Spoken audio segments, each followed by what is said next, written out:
Hello दोस्तों, आज हम देखेंगे न्यू एनसीईआरटी क्लास 7 चैप्टर 7 जिसका नाम है गुप्त काल अथक सृजनशीलता का युग।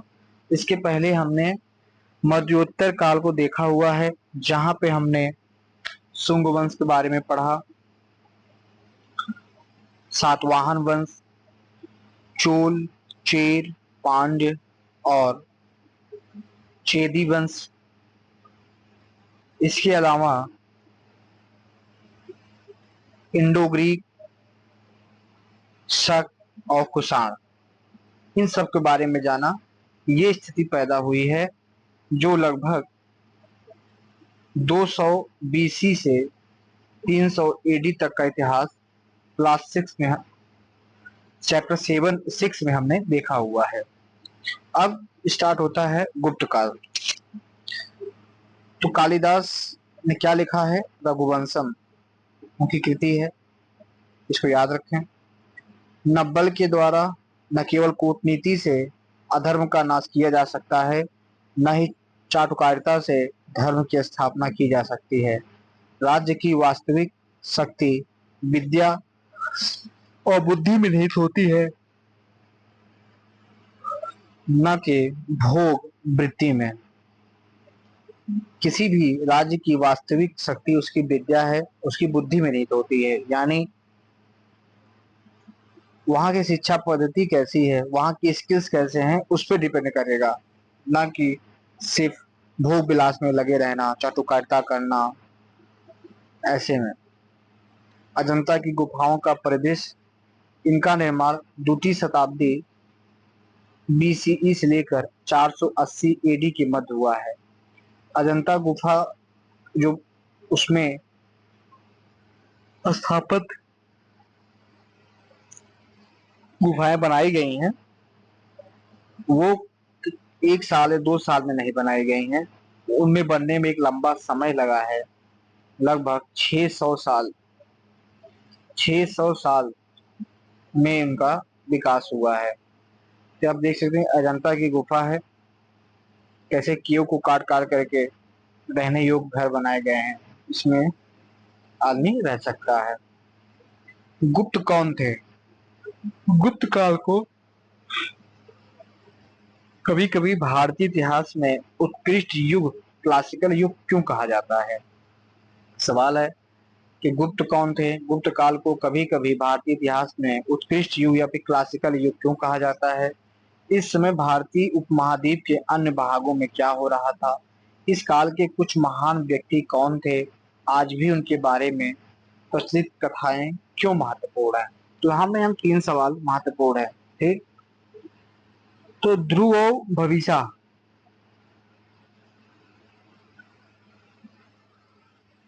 ध्रुव और भविष्य अभी अभी पांड राज्य की यात्रा कर लौटे थे। वहां उन्होंने भव्य बाजारों को देखा, नौका विहार किया और कुछ रोमन व्यापारियों से भी मिले जो मोतियां खरीद रहे थे। रोमन व्यापारी मोतियां मोतियां खरीद रहे हैं, इसका मतलब मोतियों का निर्यात किया जाता था। अब वे पुनः इतिहास काल यंत्र का उपयोग कर कुछ शताब्दियों की यात्रा करना चाहते थे। वह समय कैसा होगा उन्होंने सोचा। क्या नगर पहले जैसे ही होंगे?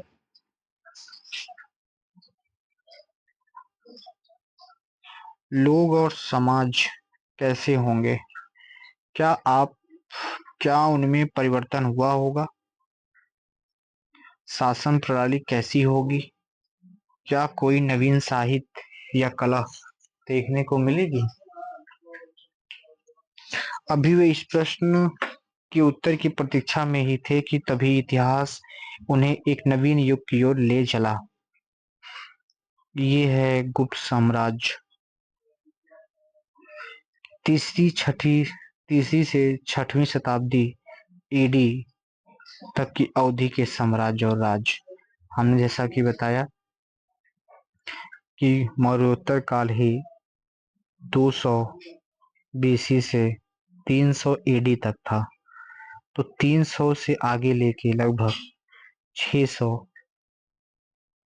एडी तक 300 साल का इतिहास है, ये गुप्त काल का है।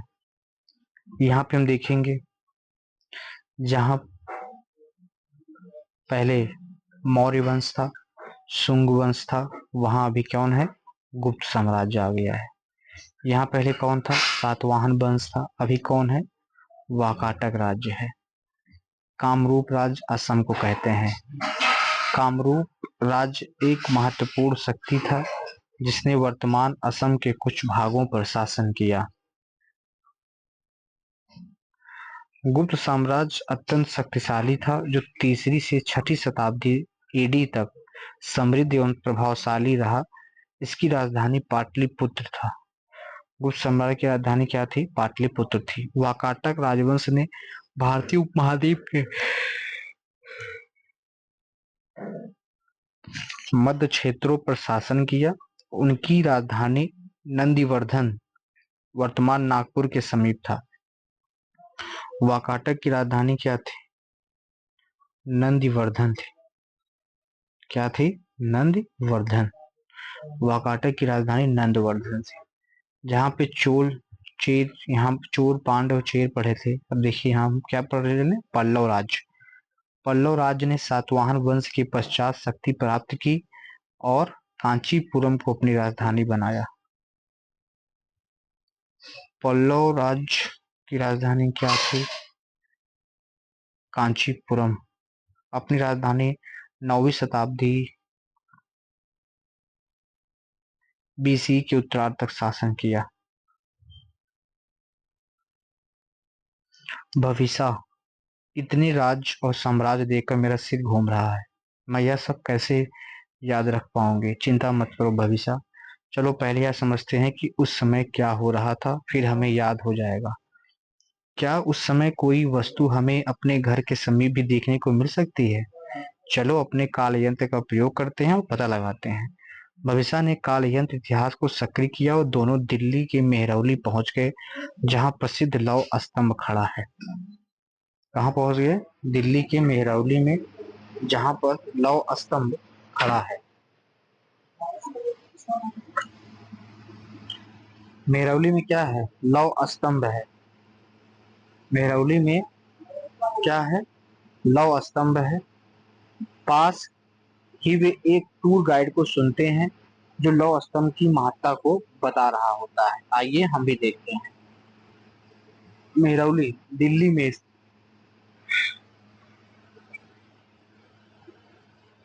ये आप देख सकते हैं, ये वो लौह स्तंभ है जो दिल्ली मेहरौली में है। इस पे कुछ लिखा हुआ है, टूर गाइड। यह लौह स्तंभ 1600 वर्ष से भी अधिक प्राचीन है, आज भी बिना जंग लगे खड़ा है। सबसे बड़ी क्वालिटी देखिए कि उन्होंने ऐसा लौह स्तंभ बनाया है जिसमें जंग नहीं लग रहे हैं। तो उनकी तकनीकी के बारे में सोचिए, उनके पास ऐसा कौन सा लोहा था, कौन सी तकनीकी थी कि आज तक जंग नहीं लगा। यह प्राचीन भारत के उन्नत धातु विज्ञान का प्रमाण है। 1600 वर्ष प्राचीन और अब तक इसमें जंग नहीं लगा। चलो इसे समीप से देखते हैं। देखो यही प्रसिद्ध लौह स्तंभ है। वाह, इस पर कुछ लिखा है, मैं पढ़ नहीं पा रही।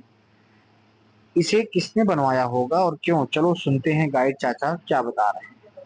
टूर गाइड, यह 6 टन का स्तंभ है। कितना, 6 टन का स्तंभ है। गुप्त साम्राज्य के शासक चंद्रगुप्त द्वितीय के शासन काल में स्थापित किया गया था। कब स्थापित किया गया था, गुप्त साम्राज्य के शासन काल में, चंद्रगुप्त द्वितीय के शासन काल में स्थापित किया गया था। यहाँ आप समझें कि गुप्त साम्राज्य के शासक चंद्रगुप्त द्वितीय के शासन काल में मेहरौली का लौह स्तंभ स्थापित किया गया था जो लगभग 6 टन का है। संभवतः इसे पहले मध्य प्रदेश स्थित उदयगिरी की गुफा के सम्मुख स्थापित किया गया था। पहले कहाँ था, मध्य प्रदेश स्थित उदयगिरी की गुफा के सम्मुख स्थित किया गया था और कुछ शताब्दियों के बाद दिल्ली लाया गया। यह स्तंभ भगवान विष्णु को समर्पित था। इस पर लिखे अभिलेख सम्राट की विजय गाथा का वर्णन करते हैं।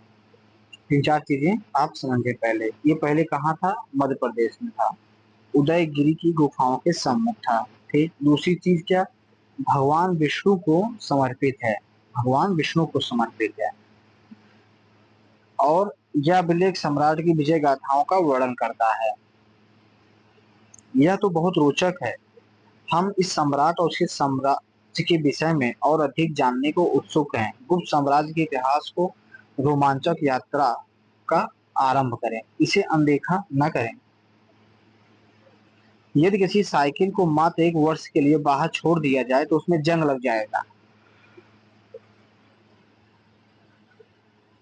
परंतु यह स्तंभ शताब्दियों से खुले आकाश के नीचे खड़े रहने के उपरांत भी वैसा ही है। वैज्ञानिकों ने इसके रहस्य को जानने का प्रयास किया है और उनका मानना है कि ऐसा स्तंभ के ऊपर विशिष्ट रासायनिक पतली परत के कारण हुआ है, जो इस एक विशेष प्रकार के लौह और वायुमंडल में उपस्थित ऑक्सीजन की प्रक्रिया से बनी है।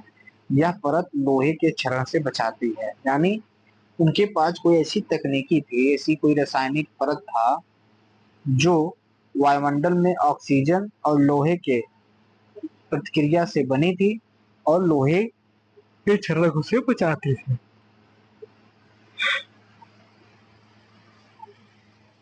एक नई शक्ति का उदय।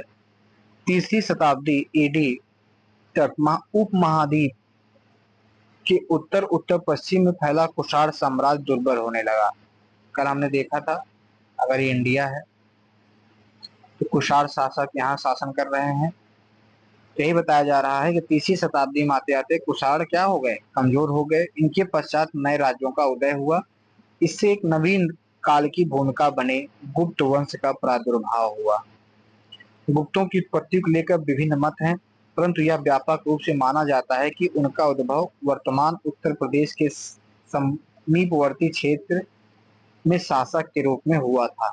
गुप्तों का जो उद्भव हुआ था वर्तमान उत्तर प्रदेश के समीपवर्ती क्षेत्र शासक के रूप में हुआ था। फिर समय के साथ वे प्रभुत्वशाली हुए और एक शक्तिशाली साम्राज्य की स्थापना की। भारतीय इतिहास में गुप्त काल को अत्यंत विलक्षण माना जाता है।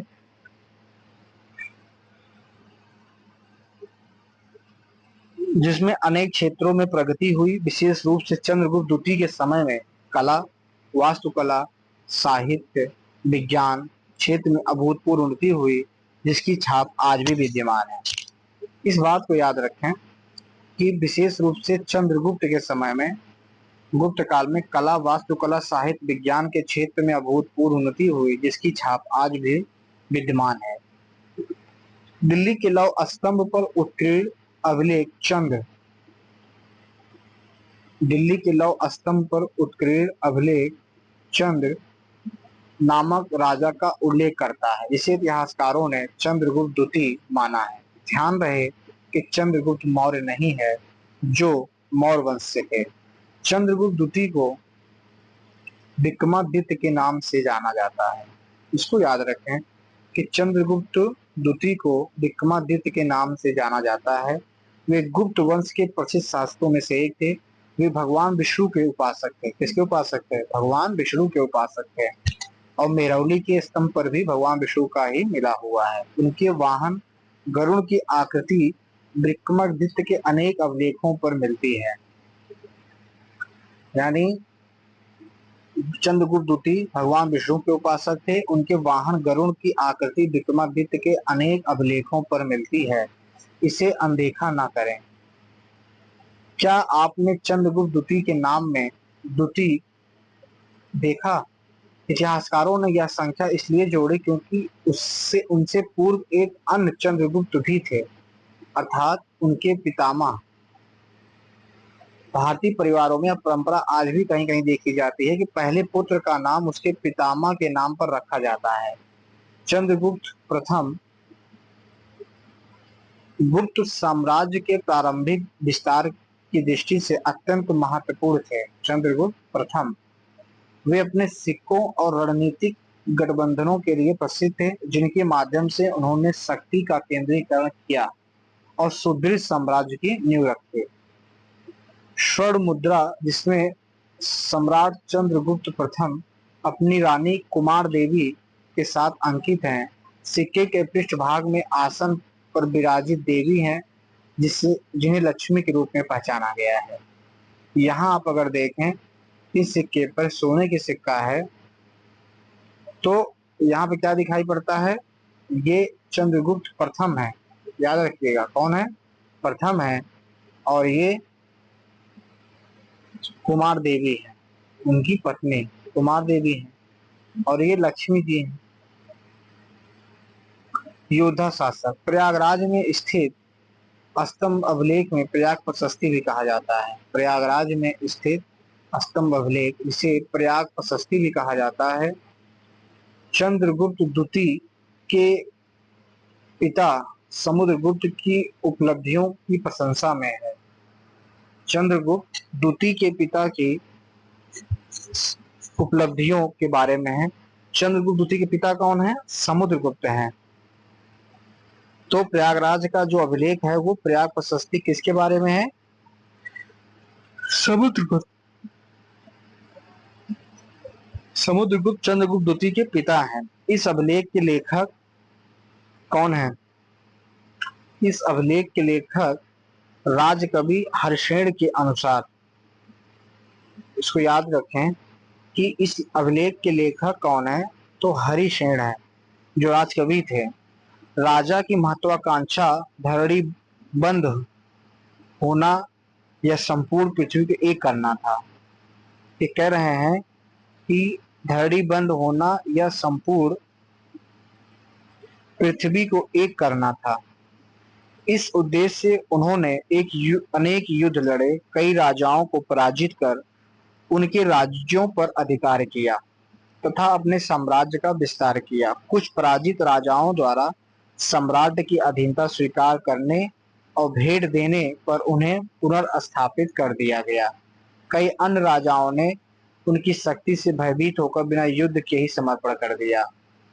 हरिसेन ने यह भी लिखा है कि सम्राट समुद्रगुप्त ने कला, ज्ञान, व्यापार को प्रोत्साहन दिया, जिससे उनका राज्य समृद्ध और सफल बना। समुद्रगुप्त ने एक सिक्के पर स्वयं को बीड़ा बजाते हुए दर्शाया है।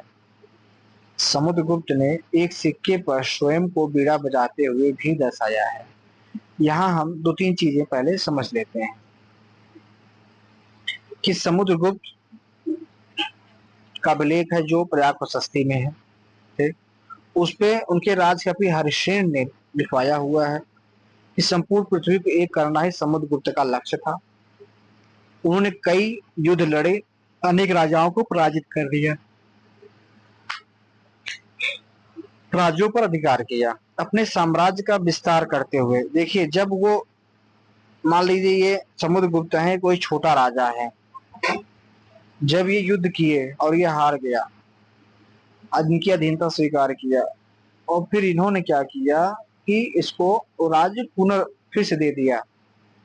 वैसे क्या होंगे, छोटे छोटे राजा हो जाएंगे, इनके अधीन हो जाएंगे, यहीं से सामंतवाद भी दिखाई देना शुरू हो जाता है।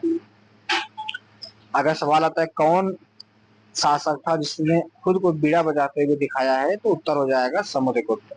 हरिसेन द्वारा लिखित एक अभिलेख, हरिसेन द्वारा लिखित एक अभिलेख, सिक्के पर बीड़ा वादन करते हुए समुद्रगुप्त, सिक्के पर बीड़ा वादन करते हुए समुद्रगुप्त, जिसके पृष्ठ पर देवी लक्ष्मी भी हैं, जिसके पृष्ठ पर देवी लक्ष्मी है, बीड़ा वादन करते हुए पृष्ठ पर देवी लक्ष्मी। महत्वाकांक्षी राजा कभी कभी शक्तिशाली साम्राज्य स्थापित करने और अपनी विरासत के लिए अश्वमेध यज्ञ का आयोजन करते थे। ऐसे आयोजनों की स्मृति में विशेष सिक्के बनवाए जाते थे। इस सिक्के पर एक और यज्ञ यश्व और सिक्के के पृष्ठभाग पर रानी को चवर सहित दर्शाया गया है। कुछ साहित्य स्रोत शासकों, राज्यों, लोगों के बारे में विस्तृत जानकारी प्रदान करते हैं। उदाहरण के लिए विष्णु पुराण साम्राज्य के प्रमुख क्षेत्रों का उल्लेख मिलता है। विष्णु पुराण में साम्राज्य के प्रमुख क्षेत्रों का उल्लेख मिलता है।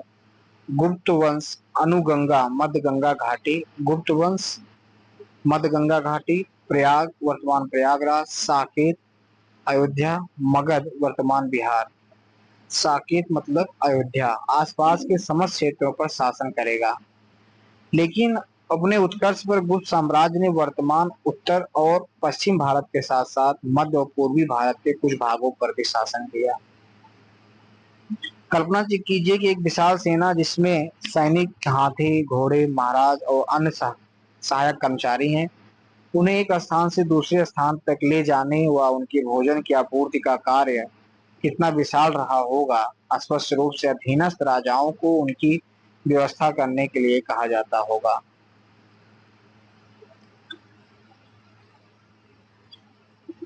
भारत का राजनीतिक मानचित्र लेकर उन वर्तमान राज्यों के शासित प्रदेशों की पहचान कीजिए जहां गुप्त शासकों का शासन किया गया था। इन राज्यों को मानचित्र पर चिन्हित कीजिए, गणना कीजिए कि आपको कुल कितने राज्यों के बारे में पता चला। इसके पश्चात अपने मित्रों के साथ अपने अपने खोजे गए राज्यों की संख्या की तुलना कीजिए। विशाल हिमालय पर्वत श्रेणी यहाँ पे हम देखते हैं, ये पूरा गुप्त साम्राज्य के बारे में दिखाया गया है। सिंध, चिनाब, सतलज है, विशाल भारतीय मरुस्थल है, इंद्रप्रस्थ, साकी पत्तन, अयोध्या है, गंगा, घाघरा, वैशाली, पाटलिपुत्र, मगध, ताम्रलिप्ति, काशी, प्रयाग, नर्मदा, उज्जैनी, कच्छ का रण। ये नर्मदा है। अगर हम नीचे की तरफ देखें तो गुप्त साम्राज्य ये है पूरा। हाँ, नर्मदा नदी के उत्तर में और हिमालय के दक्षिण में और चिनाब नदी के पूरब में सारे के सारे क्या थे, वो गुप्त साम्राज्य के अंतर्गत थे। तो नर्मदा नदी के उत्तर आप देख सकते हैं। फिर देखेंगे हम वाकाटक। तो वाकाटक का ये गोदावरी वाला इलाका पूरा दिख रहा है। यहाँ पल्लव हैं, कावेरी नदी बह रही है। कांचीपुरम पल्लवों की राजधानी है। गुप्त साम्राज्य का विस्तार, ध्यान दीजिए कि वाकाटक गुप्त शासकों के सहयोगी थे। वाकाटक जो थे वो गुप्त शासकों के क्या थे, सहयोगी थे। गुप्त शासकों ने पूर्वी तट के कुछ भागों पर विजय प्राप्त की थी।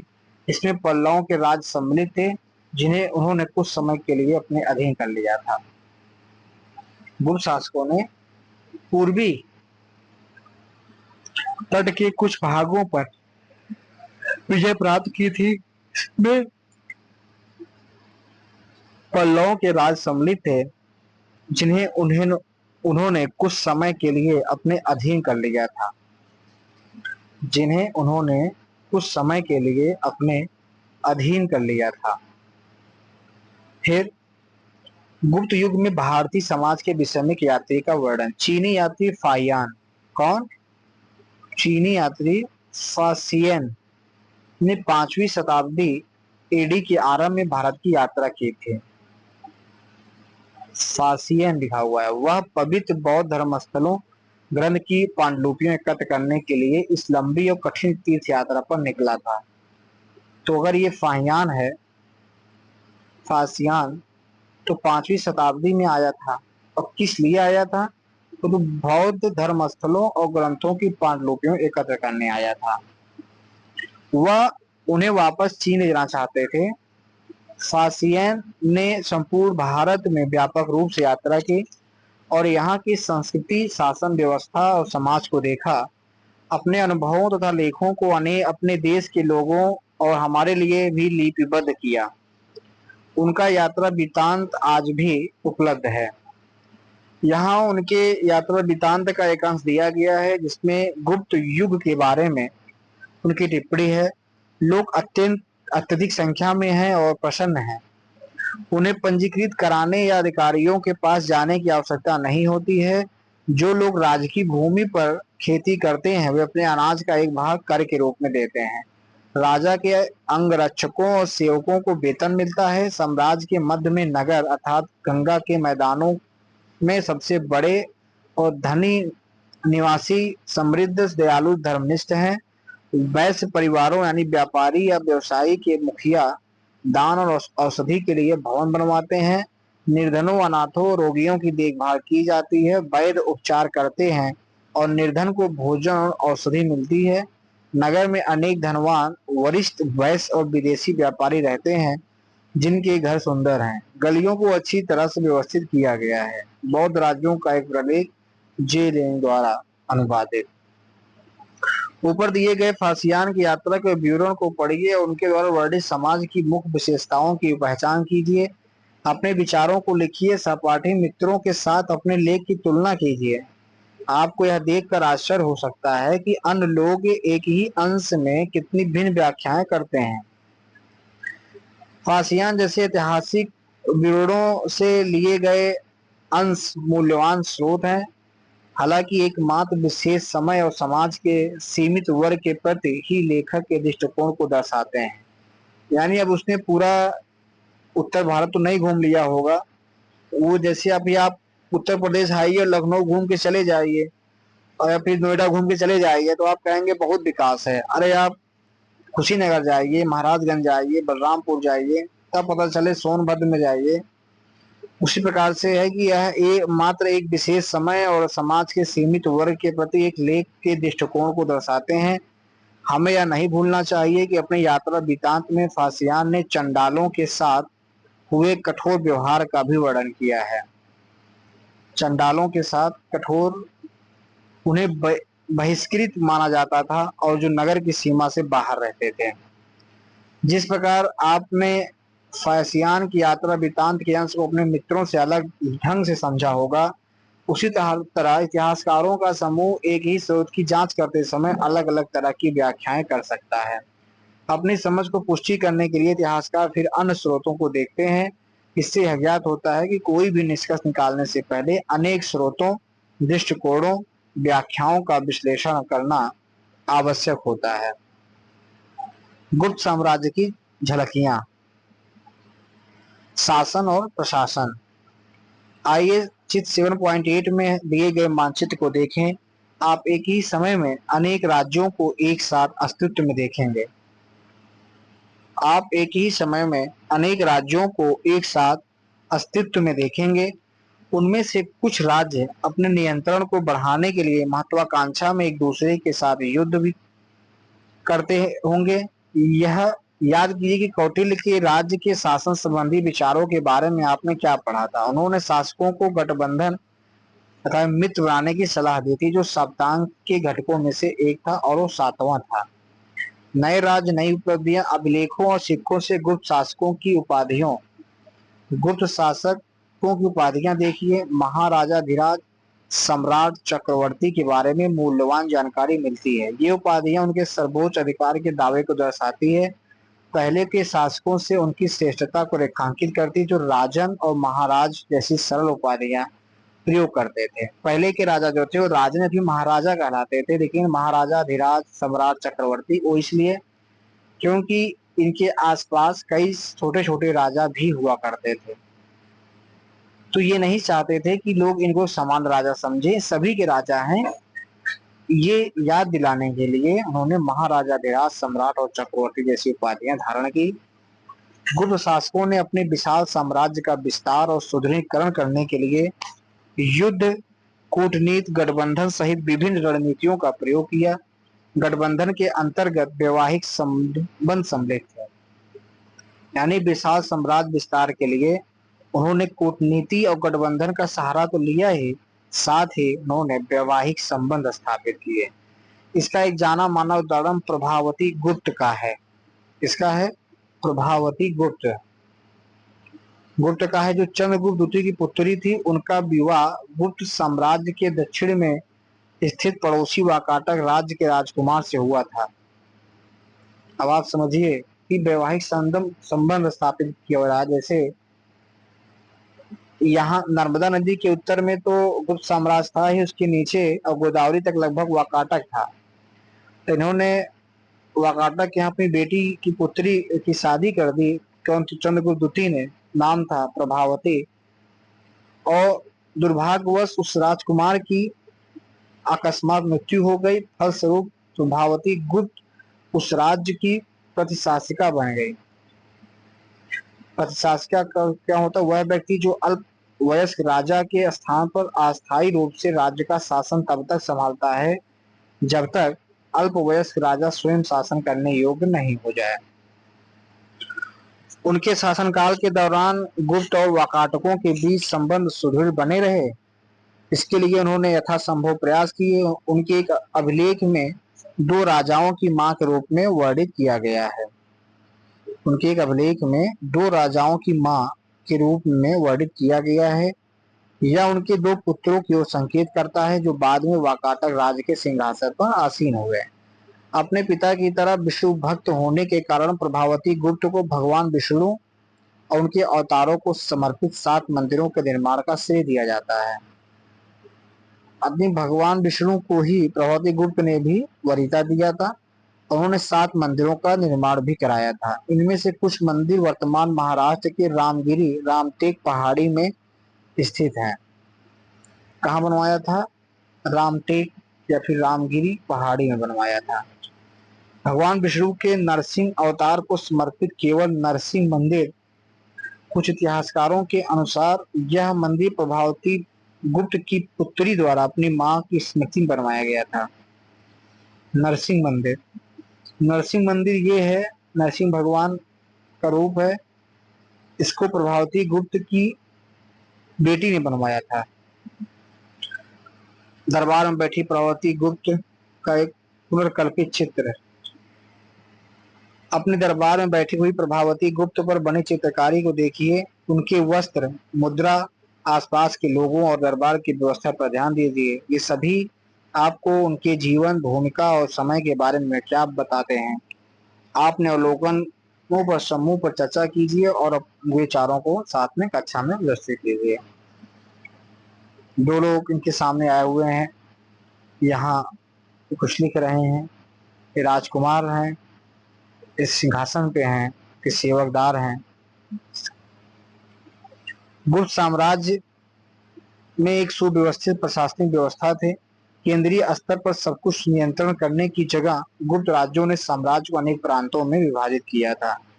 यानी केंद्रीय स्तर पर न करके नियंत्रण की जगह गुप्त राजाओं ने साम्राज्य को प्रांतों में विभाजित किया। इन प्रांतों में स्थानीय शासकों, पुरोहितों और मुखियों को भूमि दान दी गई। देखिए, भूमि दान से धीरे धीरे सामंतवाद जो कहते हैं वो बढ़ रहा था, सामंती व्यवस्था। इन भूमि अनुदानों को सटीक रूप से संरक्षित करने के लिए ताम्र पत्रों, तांबे की पट्टियों पर लिपिबद्ध किया गया था। इन ताम्र पत्रों में से अनेक हाल के दिनों में पुरातत्वविदों द्वारा खोजे गए हैं। यह व्यवस्था गुप्त शासकों को उचित कर संग्रह करने और कुशलतापूर्वक शासन करने तथा स्थानीय मुखियों को अपने क्षेत्र पर नियंत्रण स्थापित करने में सहायक होते थे। समृद्ध व्यापार। गुप्त शासकों के राजस्व का प्रारंभिक स्रोत क्या था? तो भूमि कर था।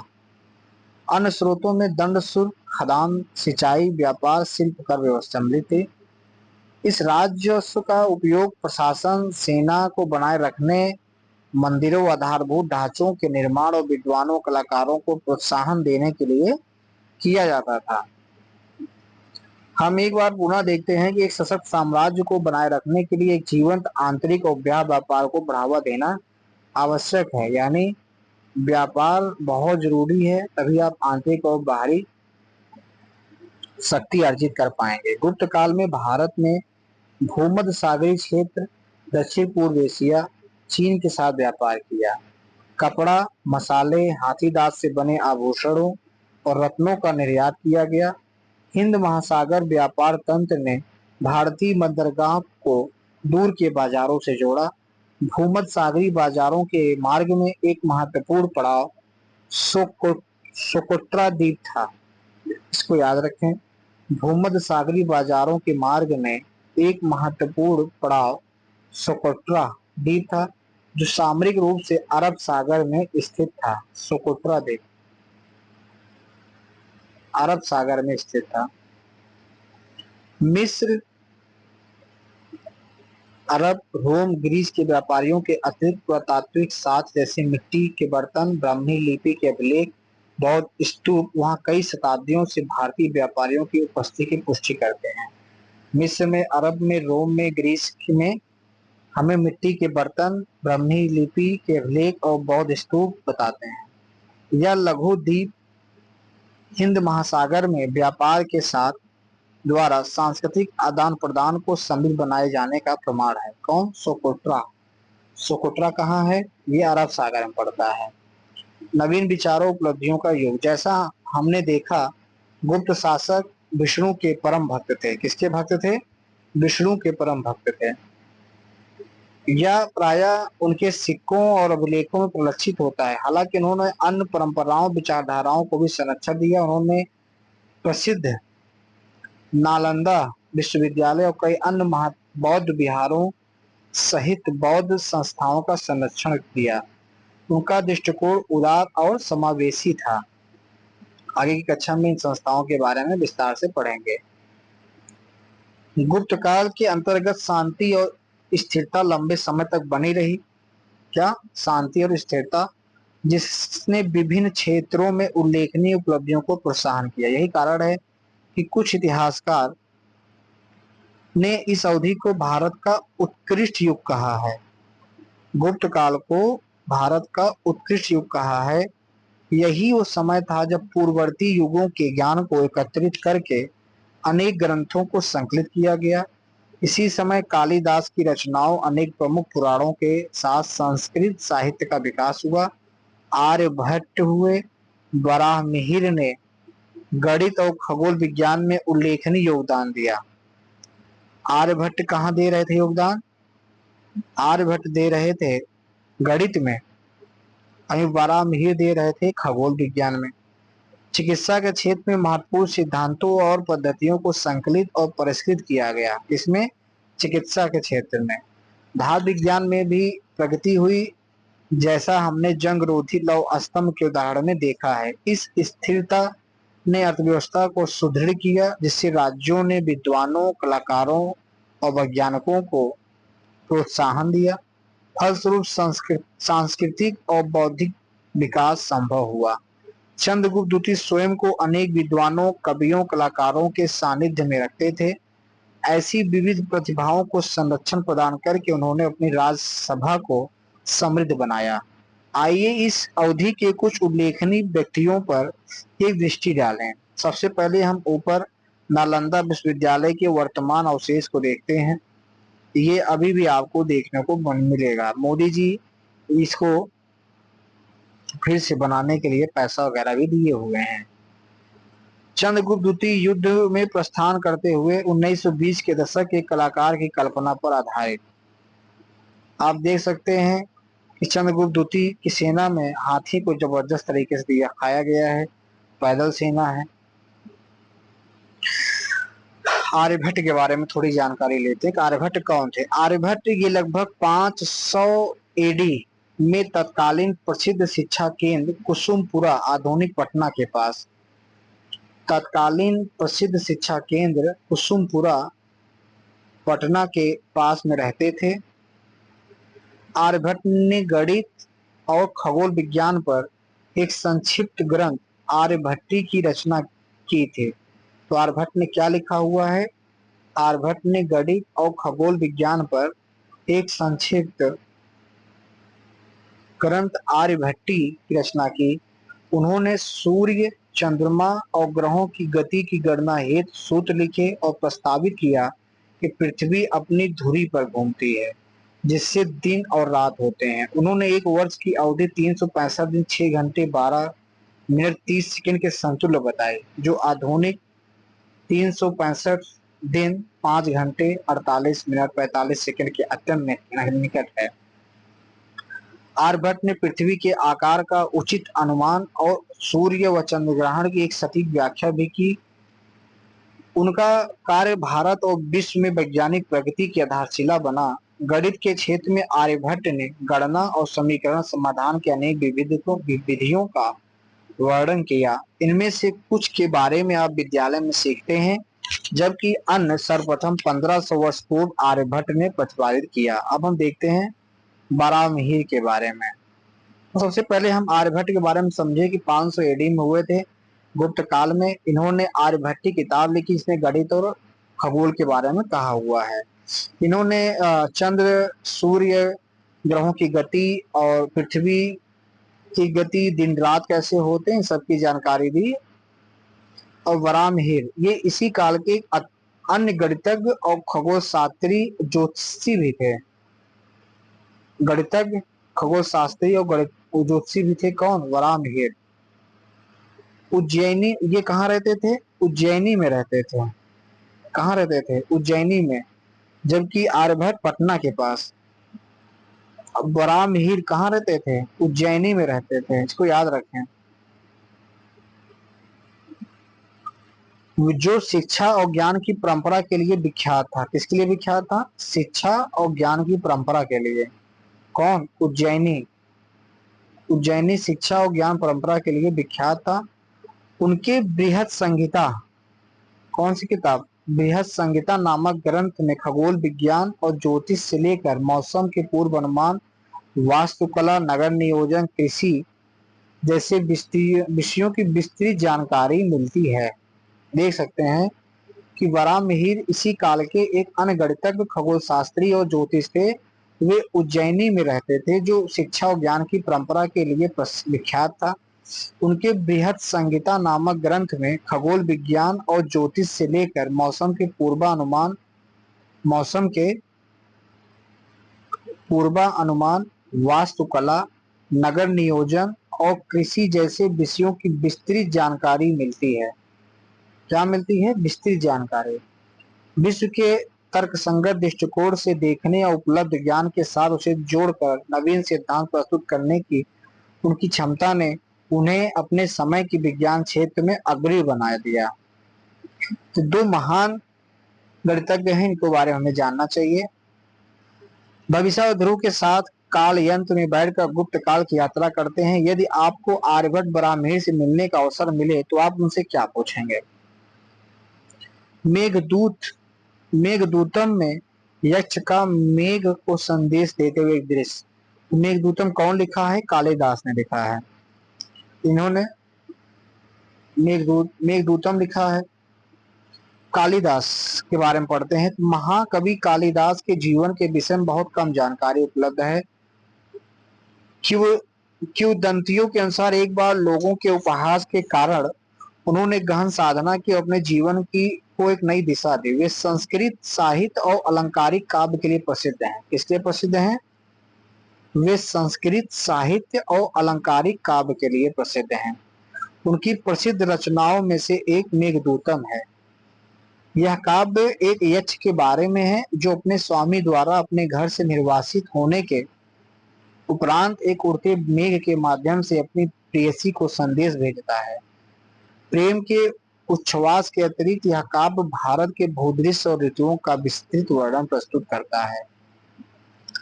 इसे अनदेखा न करें। वराहमिहिर ने क्या लिखा है? बृहद संहिता लिखा है। यहाँ क्या है? संहिताबद्ध, व्यवस्थित या क्रमबद्ध रूप से लिखा हुआ। संहिताबद्ध किसे कहते हैं? व्यवस्थित और क्रमबद्ध रूप से लिखा हुआ। क्या आप जानते हैं आयुर्वेद को गुप्त काल में संहिताबद्ध किया गया था? आयुर्वेद को गुप्त काल में ही संहिताबद्ध किया गया। चिकित्सा की भारतीय पारंपरिक प्रणाली की जड़ें कई शताब्दियों पुरानी हैं। चरक संहिता और सुश्रुत संहिता जैसे गुप्त ग्रंथ गुप्त काल में संकलित और पूर्ण किए गए। चरक संहिता और सुश्रुत संहिता जो आयुर्वेद के आधारभूत ग्रंथ हैं, ये ग्रंथ रोगों के वर्गीकरण और उनके निदान, उपचार एवं अच्छे स्वास्थ्य को बनाए रखने में आहार के महत्व और शल्य चिकित्सा तकनीकी जैसे अनेक विषयों पर जानकारी प्रदान करते हैं। यह अपने समय की दृष्टि से बहुत उन्नत थे, जिनका आज भी उपयोग होता है। आयुर्वेद मन, शरीर, प्रकृति के बीच गहरे संबंध को महत्व को देकर समग्र उपचार पर बल देता है। सौंदर्य की खोज। गुप्त शासकों ने एक ऐसा अनुकूल वातावरण प्रदान किया जिसमें रचनात्मकता और शिल्प कौशल का भूतपूर्व विकास हुआ। गुप्त शासकों ने एक ऐसा वातावरण बनाया दिया जिसमें रचनात्मकता और शिल्प कौशल का भूतपूर्व विकास हुआ। अनेक प्रसिद्ध ऐतिहासिक कलाकृतियां भी इसी अवधि में निर्मित हुई। इसी समय काल के अनेक प्रमुख केंद्र उभरे, जिनमें उत्कृष्ट बुद्ध मूर्तियों के लिए विख्यात सारनाथ वर्तमान वाराणसी के निकट और विस्मयकारी अजंता गुफाएं महाराष्ट्र में सम्मिलित हैं। सारनाथ जो बुद्ध की मूर्तियों के लिए विख्यात है, वो भी इसी समय सारनाथ और विस्मयकारी अजंता गुफाएं वर्तमान महाराष्ट्र में सम्मिलित है। मध्य प्रदेश के उदयगिरी में चट्टानों को काटकर बनाई गई गुफाएं, देवी देवताओं की प्रतिमाएं भी इसी काल की उत्कृष्ट कला के अन्य उदाहरण हैं। इसे कभी कभी गुप्तकालीन कला भी कहा जाता है। इसने सौंदर्य बोध के उच्च मानक स्थापित किए, जिसका एक अस्थायी प्रभाव पड़ा। गुप्त वंश का पतन। 6ठी शताब्दी एडी तक गुप्त साम्राज्य में पतन के संकेत दिखने लग गए थे, क्योंकि बाद के शासकों को वाय आक्रमणों की चुनौती का सामना करना पड़ रहा था। यानी 6ठी शताब्दी में बाहर से आक्रमण होना शुरू हो गए थे। मध्य एशिया के क्रूर हूण कौन कर रहा था? इस बात को याद रखें, हूण जनजाति ने किया था। इनको किससे चोटी मिल रही थी? हूणों से मिल रहे थे। हूण जनजाति कहाँ की थी? मध्य एशिया की, जिससे उत्तर भारत पर गुप्त राजाओं का नियंत्रण शिथिल हो गया। उसी समय शक्तिशाली क्षेत्रीय शासकों के उदय ने आंतरिक संघर्षों को भी जन्म दे दिया। अब धीरे धीरे जो क्षेत्रीय शासक थे वो भी शक्तिशाली होने लगे, संघर्ष हो रहा था। परंतु क्या यह वास्तव में अंत था? यह एक ऐसे युग का आरंभ था जिसने भारतीय इतिहास को एक महत्वपूर्ण दिशा दी। इसका उत्तर हम पुस्तक के अगले भाग में पाएंगे। यहाँ बताया जा रहा है गुप्त साम्राज्य का कमजोर पड़ना, क्षेत्रीय राजाओं का उदय होना, क्या ये अंत था या फिर शुरुआत? तो शुरुआत कह सकते हैं, क्योंकि क्षेत्रीय संस्कृति, राजा शासक जब होंगे तो वहां की कला, स्थापत्य, रचना, साहित्य सभी को प्रोत्साहन मिलेगा। इस बीच दक्षिण और पूर्वोत्तर में, इसको हम आगे बात करेंगे, पहले हम अन्य साम्राज्यों की बात करेंगे। जब उत्तर भारत में गुप्त शासन था, उसी समय दक्षिण में पल्लव एक शक्तिशाली राजवंश के रूप में उभरे। कौन? पल्लव। उन्होंने धीरे धीरे आज के तमिलनाडु, कर्नाटका, तेलंगाना, आंध्र प्रदेश के कुछ भागों को अपने राज्य में मिला लिया। उनकी उत्पत्ति के बारे में स्पष्ट जानकारी नहीं है, लेकिन ऐसा प्रतीत होता है कि वे सातवाहनों के अधीन थे। किसके अधीन थे? सातवाहनों के अधीन थे। सातवाहनों के पतन के पश्चात उन्हें बल मिला। इनके विषय में हम पिछले अध्याय में पढ़ चुके हैं। पल्लव कला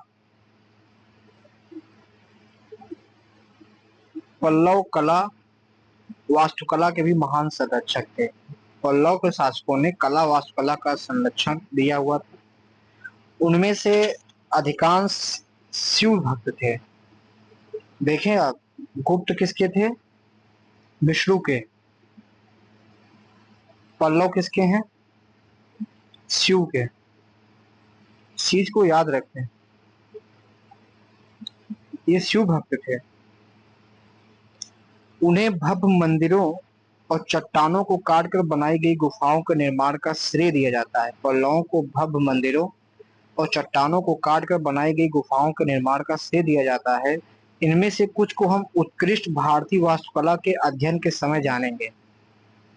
पल्लवों की राजधानी कांचीपुरम, वर्तमान तमिलनाडु, जो प्रायः 1000 मंदिरों का नगर के रूप में जाना जाता है।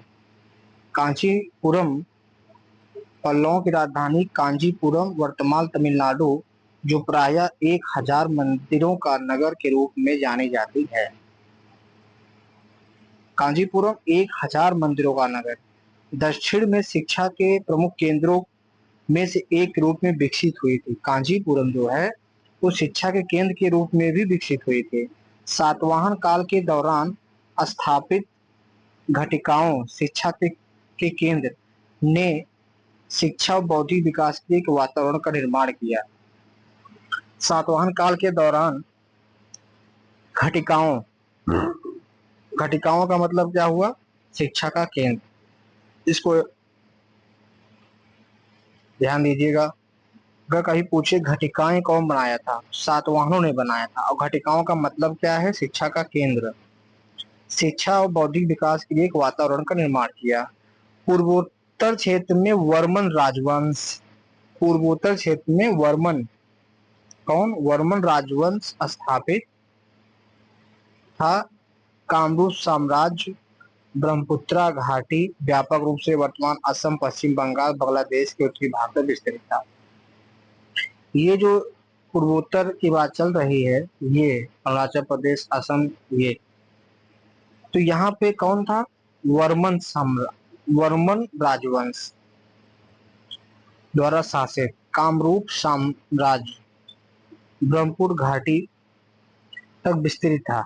वर्मन राजवंश शासित कामरूप साम्राज्य, कामरूप साम्राज्य मतलब आसाम में ही वर्मन राजवंश कर रहा था। कामरूप किसको कहते हैं, आसाम को।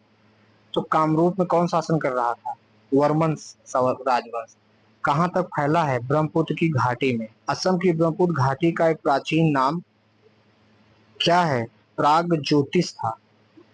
असम की ब्रह्मपुत्र घाटी का एक प्राचीन नाम प्रागज्योतिष था, जिसका उल्लेख रामायण और महाभारत में मिलता है। कहाँ मिलता है, रामायण और महाभारत में। महाभारत में प्रागज्योतिष आधुनिक असम के शासक भागदत्त का उल्लेख महाभारत के एक महान युद्ध में कौरवों की ओर से लड़ने वाले योद्धा के रूप में की गई है। प्रागज्योतिष के शासक भागदत्त का उल्लेख महाभारत के कौरवों के साथ लड़ने के लिए किया गया है।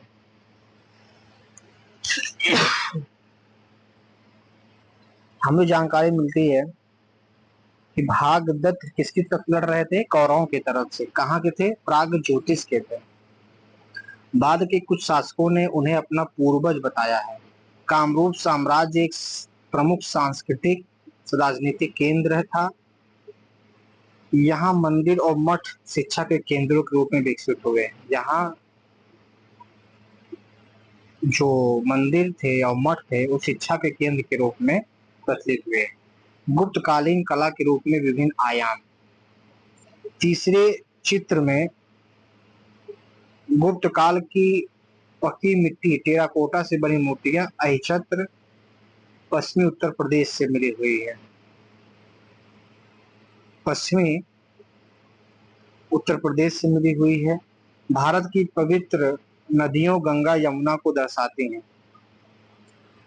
पवित्र नदियों गंगा यमुना को दर्शाती हैं। उनके वाहन उन्हें अलग पहचान देते हैं। गंगा मकर यानी मगरमच्छ जैसा पौराणिक प्रणाली पर खड़ी हैं। गंगा मगरमच्छ जैसे पौराणिक पर खड़ी हैं, जबकि यमुना कछुए पर खड़े हैं। यमुना किस पे खड़ी हैं, कछुए पर खड़ी हैं, और गंगा मगरमच्छ जैसी प्राणी पर। उनके सिर के ऊपर पानी बह रहा है। उनके सिर के ऊपर पानी बह रहा है और घड़े का चित्रण नदियों के रूप में प्रकट करता है। और घड़े का चित्रण नदियों के रूप में दिखाता है। अहिच्छत्र कहाँ पड़ेगा, उत्तर प्रदेश में है, पश्चिमी उत्तर प्रदेश में, जहां से गुप्त काल की पकी हुई मिट्टियां पाई गई हैं।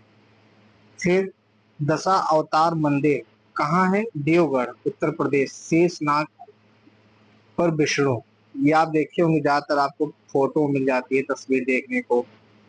हाँ, तो शेषनाग के ऊपर भगवान विष्णु का लेटा हुआ जो ये मूर्ति दिखाई दे रही है, कहाँ है, देवगढ़ में। दशा अवतार का मंदिर है। दशा अवतार का मंदिर ये है, ये ईंटों से बना है। आप देखें, इसमें ईंटें लगी हुई हैं और ये उत्तर प्रदेश में है।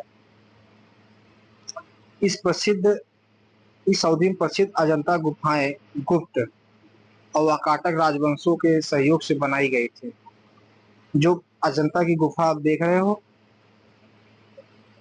अजंता की गुफा गुप्त और वाकाटक राजवंशों के सहयोग से बनी एक विस्तृत गुफा जो एक मंदिर को दर्शाती है। इसके मध्य में एक स्तूप, इसमें बैठे हुए बुद्ध उभर रहे हैं। लकड़ी के सहतीर की नकल पर आधारित ध्वंसाकार छत पर ध्यान दीजिए। दाएं बोधिसत्व पदमणि का एक चित्र है। उदयगिरी गुफाएं मध्य प्रदेश में है। उदयगिरी की गुफाएं। सांची के पास गुप्तकालीन मंदिर, ये सांची के पास गुप्तकालीन मंदिर दोनों ही मध्य प्रदेश में स्थित हैं। उदयगिरी की गुफाएं ये भी। युद्ध में अर्जुन और कर्ण महाभारत से एक मूर्तिकला का चित्र। युद्ध में अर्जुन और कर्ण। यहाँ टाइमलाइन दिया हुआ है। 300 सामान्य संबोध यानी एडी से 350 में समुद्रगुप्त आ गए थे। वाकाटक भी साथ ही साथ चल रहे थे, 500 ईस्वी तक चले। कामरूप का शासनकाल 350 से लगभग 600 तक चला है। गुप्त काल पूरा 300 से लेकर के 550 तक चला है। पल्लव काफी ज्यादा समय तक रहे, 300 से लगभग 600 से ज्यादा समय तक भी रहे।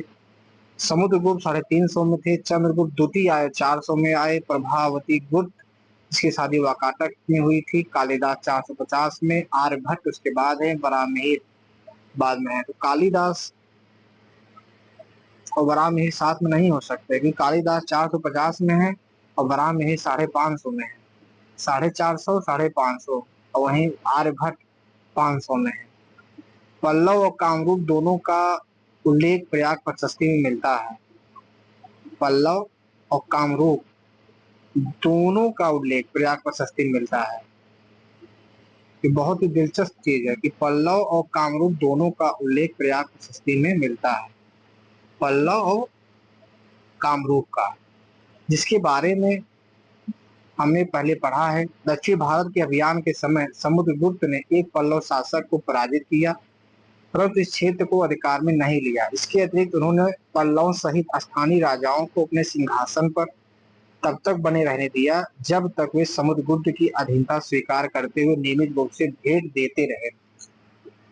यानी पल्लव के शासक को भी हराया हुआ था। इससे विभिन्न राज्यों के साथ शांतिपूर्ण सहायक संबंध स्थापित करने में सहायता मिली।